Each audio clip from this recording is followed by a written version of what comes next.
inspired by my lovely bride, Charlene, when she first came back to Rhode Island. Or should I say came back to her senses, because I was waiting here for her. She didn't know, but it's called I'm Coming Home.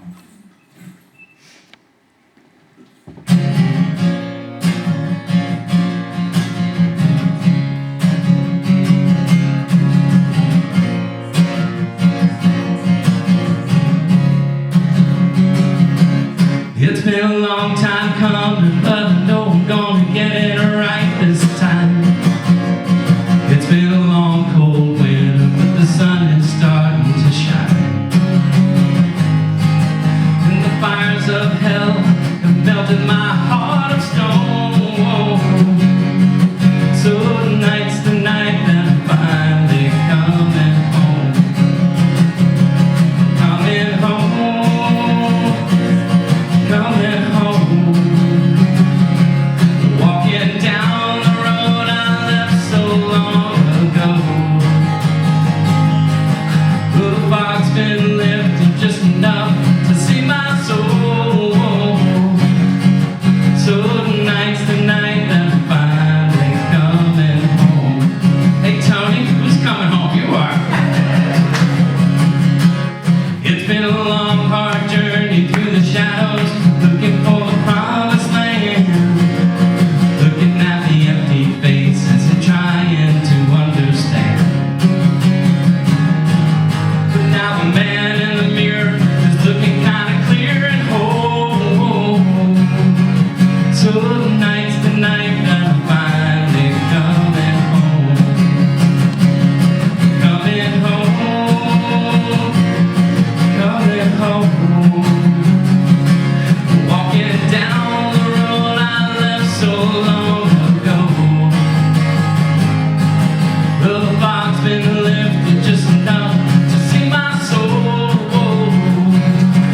So tonight's the night that I'm finally coming home. The old familiar places, the warm and loving faces, take me back into their arms. But this time I see them, and I will receive the love they've been holding all the while. Coming home, I'm coming home. Walking down the road I left so long ago. The fog's been lifted just enough to see my soul. So tonight's the night that I'm finally coming home. Yeah, tonight's the night that I'm finally coming home.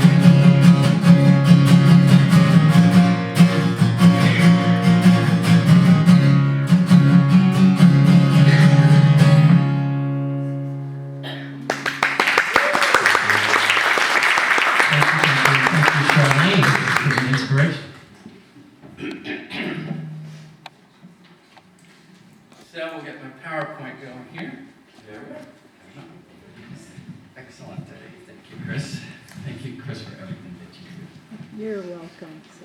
So yes, today is all about the concept of coming home. You feel that song? The joy of that feeling when you've been somewhere else other than home for a long time, and you finally feel that beautiful sense of homecoming and that wonderful feeling, that full circle feeling that you're back. You're back. So we're going to explore that today from a biblical perspective and also from a metaphysical perspective. So we'll start, of course, with the best story in the Bible about this, and that's the parable of the prodigal son, also known as the parable of the lost son. So I'll read it to you exactly as written, and then we'll discuss it. So it's found in Luke chapter 15, verses 11 through 32. Jesus continued, there was a man who had 2 sons. The younger one said to his father, "Father, give me my share of the estate." So he divided his property between them. Not long after that, the younger son got together all that he had, set off for a distant country, and then squandered all his wealth in wild living. After that, he had spent everything. There was a severe famine in the whole country, and he began to be in need. So he went and hired himself out to a citizen of that country, who sent him to his fields to feed pigs. He longed to fill his stomach with the pods that the pigs were eating, but no one gave him anything. When he came to his senses, he said, "How many of my father's hired servants have food to spare, and here I am starving to death? I will set out and go back to my father and say to him, 'Father, I have sinned against heaven and against you. I am no longer worthy to be called your son. Make me like one of your hired servants.' So he got up and went to his father. But while he was still a long way off, his father saw him and was filled with compassion for him. He ran to his son, threw his arms around him, and kissed him. The son said to him, 'Father, I have sinned against heaven and against you. I am no longer worthy to be called your son.' But the father said to his servants, 'Quick, bring the best robe and put it on him. Put a ring on his finger and sandals on his feet. And bring the fattened calf and kill it. Let's have a feast and celebrate. For this son of mine was dead and is alive again. He was lost and now he's found.' So they began to celebrate. Meanwhile, the older son was in the field. He came near the house. He heard music and dancing, so he called one of the servants and asked him what was going on. 'Your brother has come,' he replied, 'and your father has killed the fattened calf because he has him back safe and sound.' The older brother became angry and refused to go in. So his father went out and pleaded with him, but he answered his father, 'Look, all these years I've been slaving for you and never disobeyed your orders. Yet you never gave me even a young goat so I could celebrate with my friends. But when this son of yours who has squandered your property with prostitutes comes home, you kill the fattened calf for him.' 'My son,' the father said, 'you are always with me, and everything I have is yours. But we had to celebrate and be glad because this brother of yours was dead and is alive again. He was lost, and now he's found.'" That's a very, very powerful parable with strong characters in it. So I'd like to take this opportunity to just remind everyone that, the Bible and just the history of our world was very male-centered for many years. So I like to think of this homecoming as not just the father, but the father and the mother, the parents.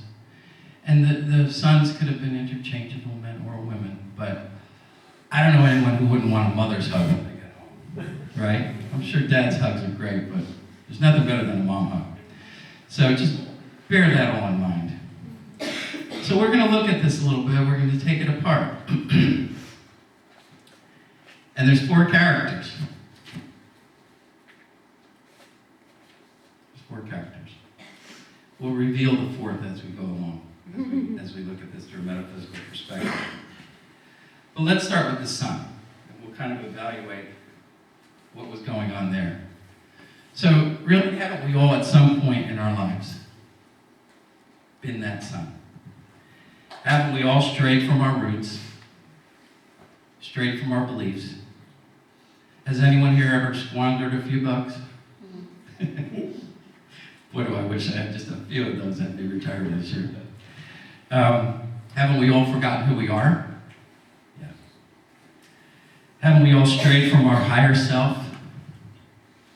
Separated from our source? Haven't we spent moments, days, weeks, months, sometimes years separated in some other place where we're not fully connected with the father of our being, with the mother of our being, where we're straying from ourself, right? But it takes a lot of courage and humility to come home, doesn't it? You see, the son didn't even feel like he deserved the love that was waiting for him back home. It takes a lot of courage to admit that I'm lost and that I need to come home.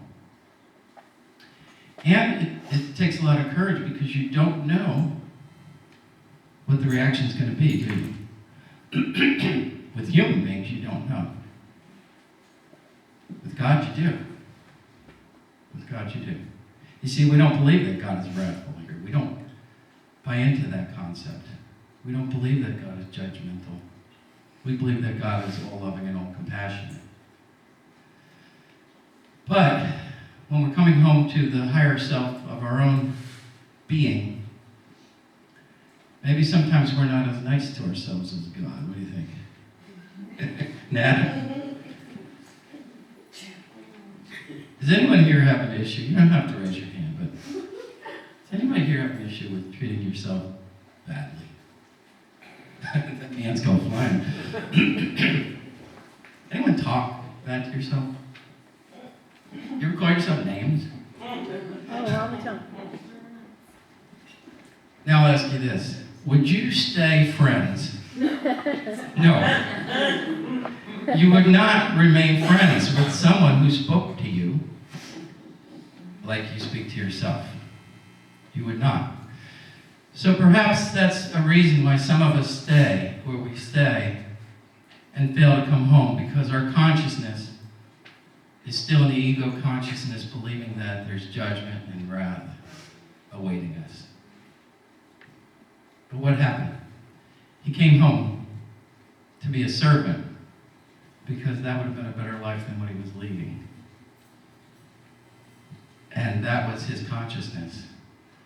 But he was surprised by unconditional love. He was surprised by a father and a mother that welcomed him back and were so thrilled that their lost child is now found.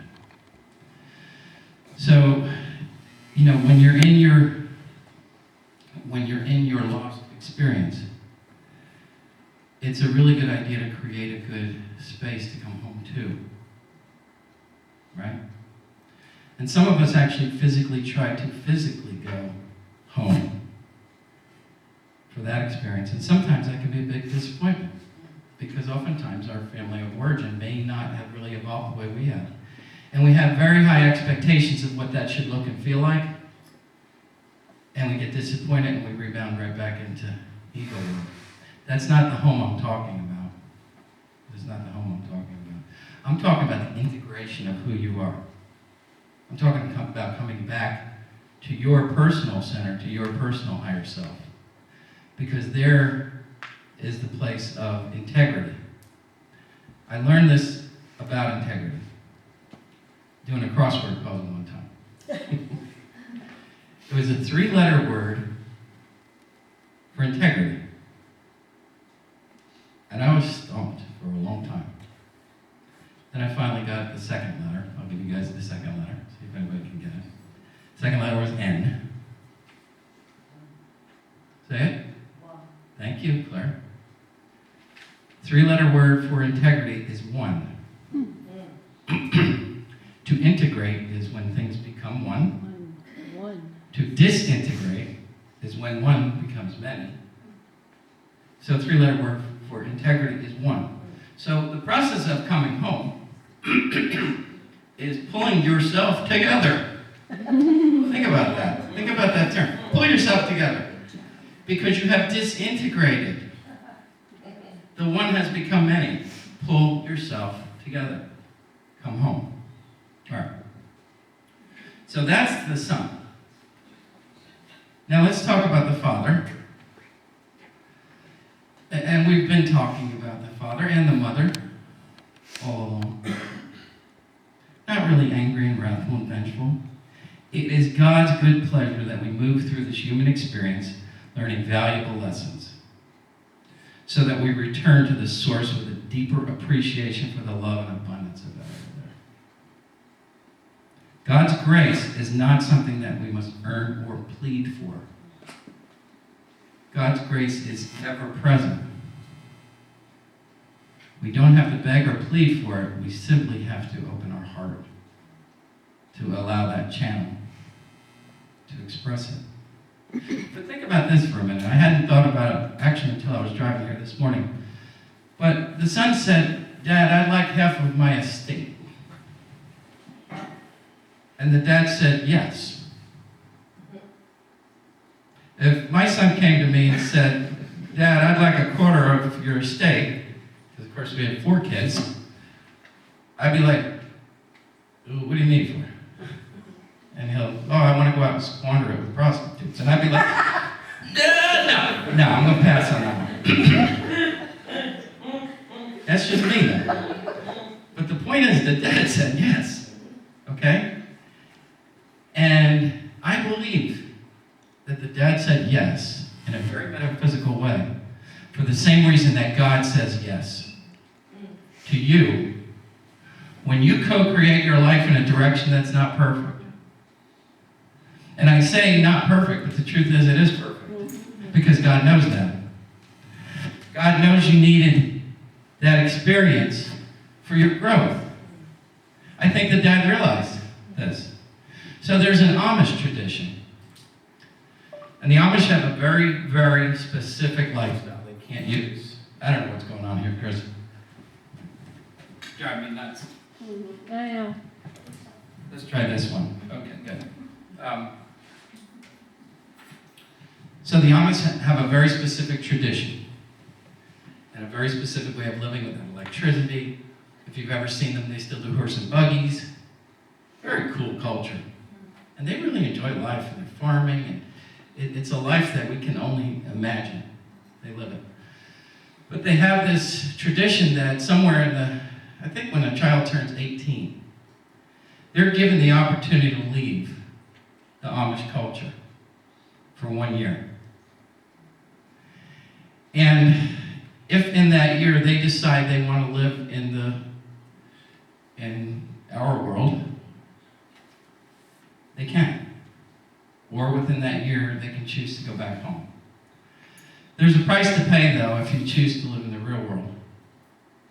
And I say real, it's not real, it's our world, the one that we inhabit. The price they pay is that they're disowned. So they're forever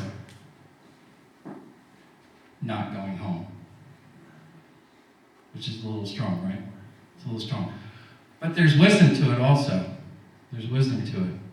Because I would imagine that if you grow up Amish, and yet you can't help but see the rest of the world circling around you, and the jet planes, and people going here, and people going there, and doing these things, and you watch Lifestyle, the rich and famous, and you have to be curious, right? There's got to be a curiosity that could possibly last your entire life, right? Always wondering what if. But they give them the opportunity to get that out of their system. They give them the opportunity to get that out of their system. So that when they come home, they're done. They know who they are. They know what they want. They are now choosing that lifestyle as opposed to feeling as if they've been forced to live that lifestyle. And that's very different, and I think that's kind of cool. But yeah, I think the dad knew, just like our higher self knows, that sometimes we have to go out into this drama and then come back home to figure out, what was that? What did I just do? Why did I just have to do that? What was that drama? And I think the older I get, the less of that drama I need, because I listen to smaller and smaller voices within my head.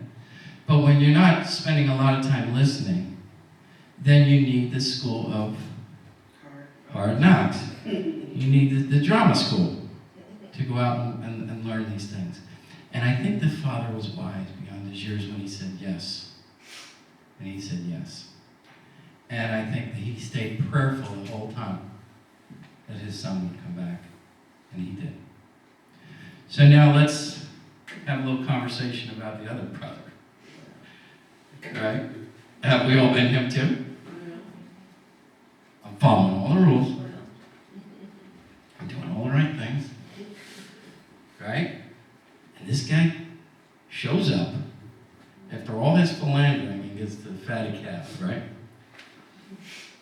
What's that all about? That's jealousy. It's a human emotion, so I tend to believe that there are no bad human emotions. I think they're all necessary, or they wouldn't have been designed in us, right? I think everything about us is necessary, or it wouldn't have been designed. I don't think anything about any of us is a mistake. So, okay, it's an experience that he had that's understandable, right? It's really understandable, and he would have had to have a higher perspective of the dad to really understand this. And perhaps he didn't have children of his own. Because I believe if he had children of his own, he might have understood it more. That's why sometimes experience it can be your only teacher. Because you can't really feel a feeling unless you're in a situation that engenders that feeling. You can empathize, but you can't really know what that feeling is like. So that's the brother. You know, he's following the rules. We know people we know a lot of righteous people, don't we? There's a lot of righteousness in this world right now. Because I'm doing everything the right way. I'm following all the rules, and you people are not. There's a lot of righteousness in the world right now. Every time I go through my Facebook feed, it's amazing to me how many people are right. Or at least convinced that they're right. Yeah. But I'll give you a little secret about being right. It's an illusion. Because when you're right, what are you doing to everyone else who doesn't think you're making them wrong? Right? Things are really perception. I just don't believe in concrete, this is right and this is wrong. We perceive things differently in different ways. And based on who we are, where we've come from, and where we are today, it makes sense that our perception is this. It's a whole nother talk. If you remember the one with the 6 and the 9, and the guys are on opposite sides of the number, and one of them screaming it's a 9, and one of them screaming it's a 6. And they're both right, but they're both going to go to their grave thinking the other one's wrong. Right? So think about that in the context of all this. Now let's talk about integrating the three characters. The three characters aren't what you might expect. But they are all aspects of the self, and that's what metaphysics is all about. It's the study that everything we see, everything we hear, everything we experience, everything we perceive is a facet of self. So you've heard the term that we judge most harshly the things that we hate most about ourselves. There's a lot of people out there calling one another hypocrites these days. And I think that's because a lot of people are really waking up to the fact that they themselves are hypocrites. So if I could call you a hypocrite, I can put an image out to the world that I'm not. Because I'm judging it, so therefore I must not be it. But when you're in metaphysics, when you're in unity, you realize when you're judging it, you are it. Right? Think about through the years, there have been so many people that would bash homosexuals, only to eventually come out of the closet themselves.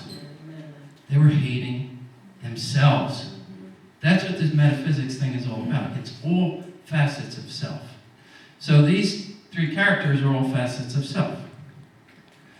A higher self, Dad, God. That's easy, right? But now the ego self is actually both brothers. The ego self is both brothers. The one that I had to go out and, do all the worldly things and feed his ego. And the one that stayed home, but not necessarily joyfully. He stayed home almost feeling, he actually used the word slave. He said, I stayed here enslaved all these years. Now, it's his dad's farm. That's not slave labor, right? you're working. You have a job, you have a home, you have a good setup. But he perceived himself in that way. And the word slave indicates that you don't have freedom. So I believe he felt that he just didn't have the freedom. That's not his choice. Not his choice. And yet, probably jealous the whole while of his brother. He's probably out there having a good old time. And here I am being the good guy. So that was his ego story. And the brother, of course, had to go out and live his crazy life. And that was his ego story. So the fourth character that I've been alluding to all this while is the grace of God that flowed through the dad and into the person. Because we've known all these years that there are trinities in all of the doctrines have a concept of Trinity. In Christianity, it's Father, Son, and Holy Spirit. So this parable represents all three. Father, obviously, the Son, obviously, and the gift of the Holy Spirit, the gift of that always abundant, ever-flowing river of abundant and unconditional love that flows through us when we choose to allow it. When we choose to allow it.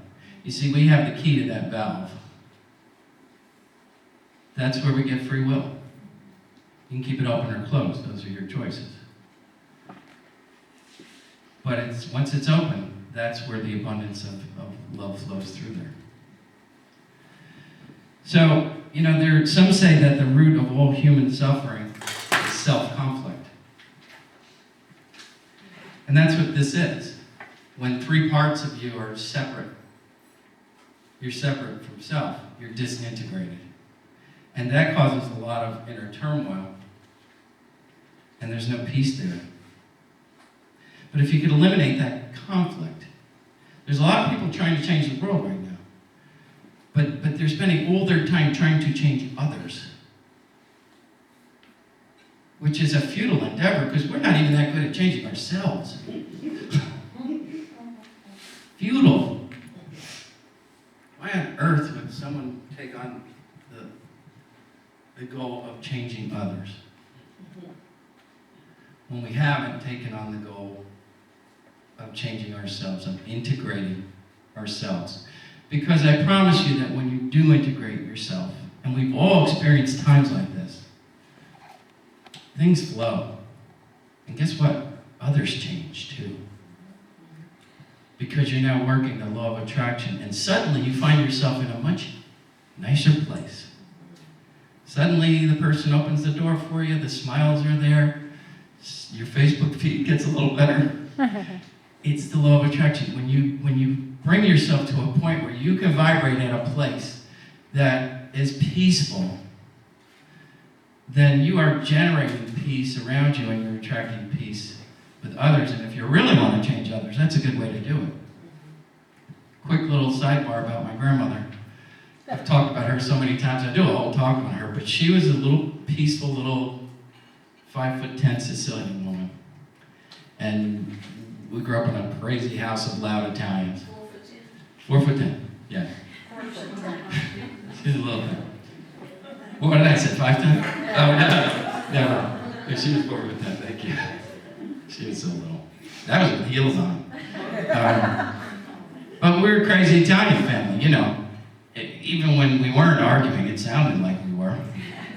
And my Uncle Anthony, oh my God, he would go on and on. So it was fun. It was fun, but sometimes it was a lot of conflict, energy, and crosstalk constantly. But she would walk in the room, sit, and little by little, the decibels would just go down. And little by little, she had a calming presence without saying a word, because she had a peaceful energy. And now when you add peaceful energy to conflict energy, peace wins. Peace wins. Higher vibrations always win. But they take time, but that was her story. That's what she was able to do. So we could talk about this forever, but we do have the clock to deal with. So I'm going to tell you the story of John Newton. Anybody know John Newton? If you do, don't tell me, because I want it to be a little bit of a surprise at the end. All right, so John Newton was born an innocent child, just like all of us. And I'll prove to you that we are all good, that there is no evil. Easy, it's easy. Go to the nursery when you leave here. Go to Mary Washington Hospital, go to the nursery, and go find the evil one. Pick them out. If they're evil, you should know it right away, right? Evil should just be there. No, we're not. We're all born innocent. We're all born perfect. We're all born in God's image. And then something happens, right? Something happens. Our ego kicks in. We react to it. And we separate. And then all hell breaks loose, literally. And all we have to do is come home. It's a simple statement, but people live lifetimes. And lifetimes trying to just get that concept down and make those changes to integrate. So John Newton's one of them. His mother died young, his father lived at sea, and he had a mean stepmom who abused him and sent him to boarding school where he was abused too. Something happened, right? That energy is now inside him. He became a defiant young man, tempting fate, near death. Through his life, he would examine his relationship with God, and then he would relapse into his sinful ways. He ended up in the Royal Navy, pressed into service. He deserted the Royal Navy in shame and humiliation. The Royal Navy then traded him to a slave ship where he began a career in slave trading. Newton was admonished several times for not only using the worst words the captain had ever heard, but creating new ones to exceed the limits of verbal debauchery. So this is a sailor telling another sailor, wow, I've never heard that one before. In March of 1784, while the Greyhound was in the North Atlantic, a violent storm came upon the ship that was so rough that it swept overboard a crew member who was standing precisely where Newton had been just moments before. That was a moment for him. And he said this little prayer, if this will not do, then Lord have mercy upon us. This is a godless man saying his prayer. Weeks later, when the ship finally came to shore safely, he pondered this prayer. He began to ask if he was worthy of God's mercy. We see that in the prodigal child. Self-worth. Am I worthy? Or am I in any way redeemable, as he had only neglected his faith? Not only did he neglect his faith, but he directly opposed it, and he mocked others as they showed theirs, deriding and denouncing God as a myth. He came to believe that God had sent him a profound message on that ship that day, and he began to work through him. He then went on to steer his life in the direction of gratitude for God's grace in his life. And ultimately, he became a minister. According to Newton, unconverted sinners were blinded by the God of this world. Until mercy came to us, not only undeserved, but undesired, our hearts endeavored to shut him out till he overcame us by the power of his grace. How industrious is Satan served? I was formerly one of his active undertempters, and had my influence been equal to my wishes, I would have carried all the human race with me.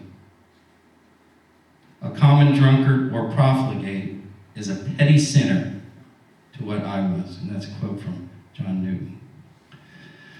So I'd like to end with a song and a meditation. So if we could just dim the lights a little bit.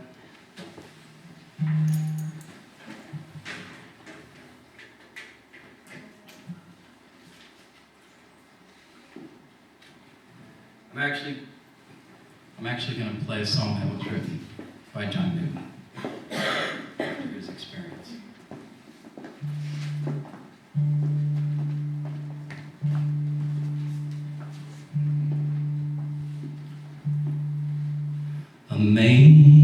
Amazing grace, how sweet the sound that saved a wretch like me.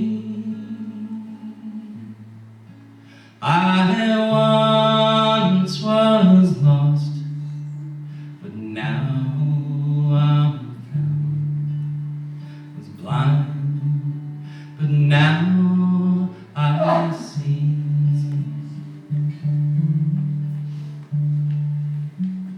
'Twas grace that taught my heart to fear, and grace my fears relieved. How precious did that grace appear, the hour I first believed.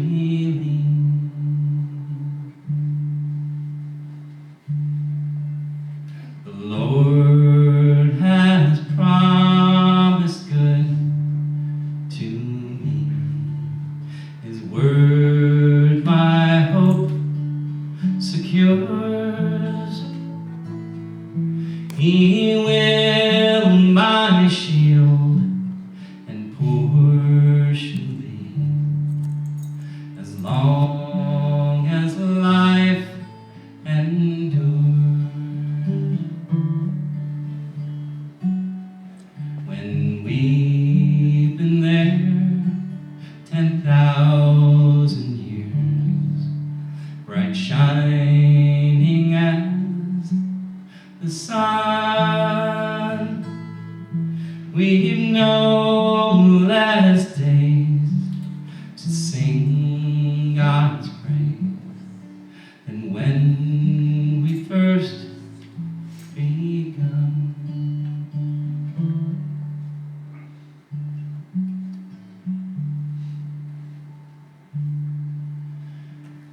So we're going to go into a nice, quiet, silent meditation. I'll just play the guitar. Just let you all go where you need to go. And my prayer is that grace fills each and every heart to the point where it fills the whole room.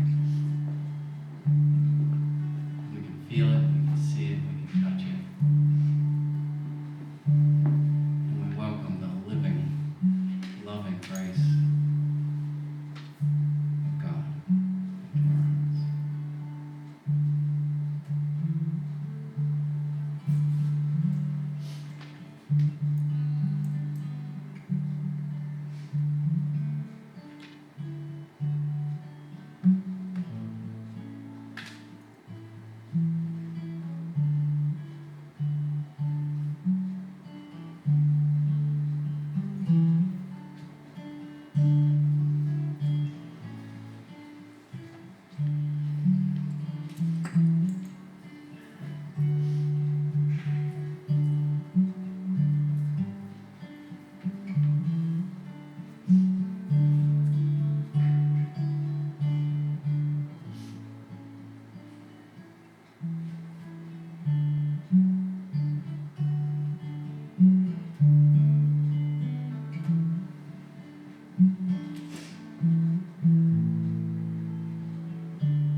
I once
Can you hear me?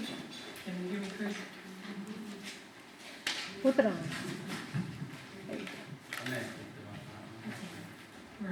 We're on? Yes. Thank you. It is now time for the giving of gifts and tithes. And if you will please affirm with me, divine love through me blesses and multiplies all that I am, all that I have, all that I give, all that I receive, and I am grateful.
Wonderful. Our prayer for the offerings. We will now offer a final blessing for our offering. Mother and Father God, source of all that is, we express our gratitude for these gifts and love offerings, for the many ways that we have been blessed in our lives, and for the ways that our gifts will serve our community. And